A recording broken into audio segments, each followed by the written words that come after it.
sharing time, 15 minutes. So it's roughly 4 minutes each. Okay, thanks, Jan Corla, for giving me the extra 15 seconds. Not too bad.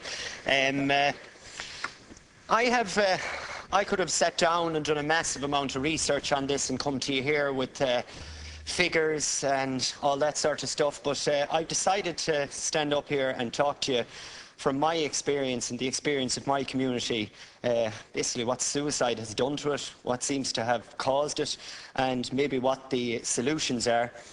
You often hear experts in this area talk about nature versus nurture. And it's quite clear with the significant rise in the amount of suicides over the last few years that it is actually the nurture aspect of this that is the problem at the moment in Ireland. It isn't nurture or a problem with nurture from the family, it's a problem with nurture from the state. And the consequences of our society falling apart socially and economically. And the consequences are that more people feel that they don't have any choice but to take their lives. Now, there are a variety of reasons for this. There are financial reasons. Obviously, with the economy falling apart, people are afraid they're going to lose their house, afraid that they won't have food to put on the table. And this just makes people miserable, and you get a downward spiral.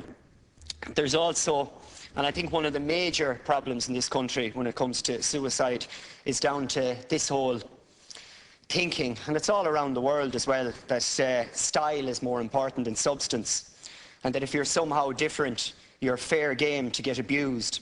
And we had it here today in the Dáil, actually, when Deputy Boyd Barrett made a comment. We had a comment thrown from that other side of the chamber saying that his style of dress wasn't even good enough for a council chamber.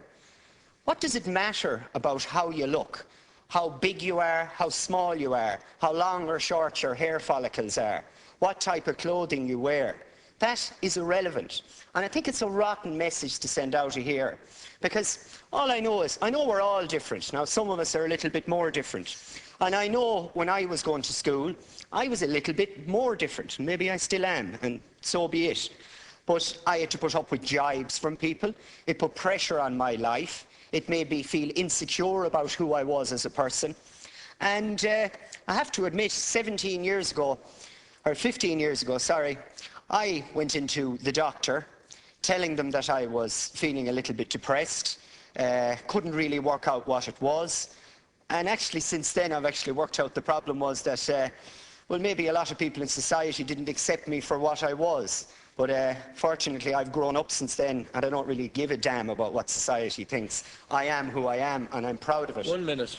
And I think a lot of young people out there should take a bit of encouragement from that, because you can actually be who you are. You don't have to be who they say you have to be in one of these stupid bloody magazines. Excuse my language, but I hate them. That's on Parliament. Yeah, I'm sorry about that. Apologies, but I don't like the magazines. I can't think of a word without going outside those parameters to describe them, that tell people on the front page it's all right to, what you call it, to do this, that, and the other, and then you open the inside and they tell you something contradictory. They say it's all right to be fat on the front page, they say it's not on the inside page. They give a whole load of mixed messages and they just confuse people.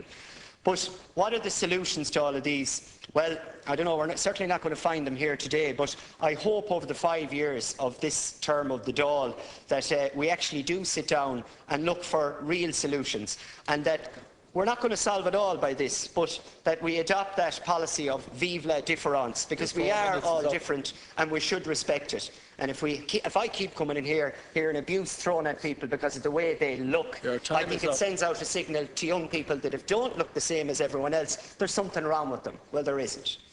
Deputy